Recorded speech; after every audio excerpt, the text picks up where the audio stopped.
તો ખેડા જિલ્લાના નડિયાદ મહાનગરપાલિકાના વોર્ડ નંબર 12 માં ઉત્તરસન્નાના દુનિયું તળાવની હાલતને લઈને સ્થાનિકોમાં ભારે રોષ જોવા મળી રહ્યો છે। તળાવમાં જંગલી વેલો, ગંદકી અને મચ્છરોના ઉપદ્રવથી લોકો પરેશાન હોવાના આક્ષેપ કરવામાં આવ્યા છે। સમસ્યાના નિરાકરણની માંગ સાથે સ્થાનિકોએ તળાવ સાફ નહીં તો વોટ નહીંના નારા લગાવ્યા હતા। સ્થાનિકોએ રાજુલબેન પરમાર અને ભાવનાબેન પરમારે તળાવની સફાઈ અંગે રજૂઆતો છતાં સમસ્યા હલ નહીં થયાનો આક્ષેપ કર્યો છે। તો ચૂંટણી સમયે વોટ માંગવા આવતા ભાજપના કાઉન્સિલરો સામે પણ સ્થાનિકોએ નારાજગી વ્યક્ત કરી છે। આ મુદ્દે કોંગ્રેસના કાઉન્સિલર હાર્દિક ભટ્ટે પણ નડિયાદ મનપાને ભાજપ શાસકો પર નિશાન સાધ્યું છે। સ્થાનિકોએ તાત્કાલિક તળાવની સફાઈ કરી મચ્છરોનો ઉપદ્રવને રોકવાની માંગ કરી છે। જો સમસ્યાનું નિરાકરણ નહીં આવે તો આગામી ચૂંટણીમાં મતદાનનો બહિષ્કાર કરવાની સ્થાનિકોએ ચીમકી ઉચ્ચારી છે। ઇલેક્શન જાહેર થયું અને આ વિસ્તારમાં ફરતા હતા ત્યારે વિસ્તારના લોકોની સમસ્યા સાંભળે કરતા જોઈ અને પ્રેક્ટિકલિટીમાં એવી પરિસ્થિતિ છે કે સાંજ પછી આ જે જંગલી વનસ્પતિ તળાવમાં ઉગી ગઈ છે, જેને કારણે સાંજ પછી એટલા બધા મચ્છરો થાય છે કે ઘરના બારી બારણા બંધ જ રાખવા પડે છે।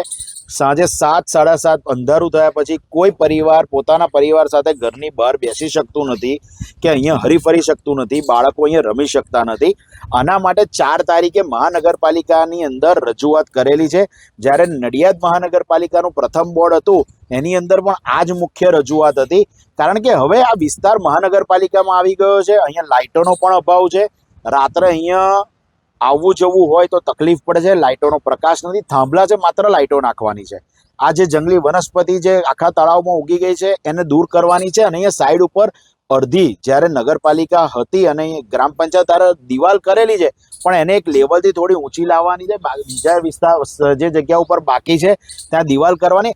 આ બધી સમસ્યાઓ મહાનગરપાલિકા થઈ છે, પ્રજાના પ્રશ્ન।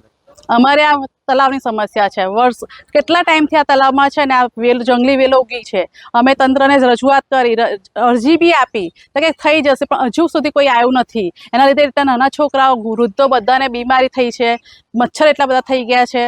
અને પછી વોટ લેવાનું થાય તો બધા કે અમે આ કરી દઈશું, પેલું કરી દઈશું, હજુ સુધી કોઈ આવ્યું। અમારી સમસ્યા એ જ છે કે આ જંગલી નારો છે તેને એ ગંદકીને હટાવો અને અમને મચ્છર એટલા કરડે છે અને નાના બાળકો, વૃદ્ધો, પછી કિશોરો, ગમે તે આ બધાને અમને પ્રોબ્લેમ છે મચ્છરથી। અને એક મચ્છર તો તમે જુઓ તો એટલું મોટું અને વ્હાઈટ એ કરડે તો બીમારી થાય જ।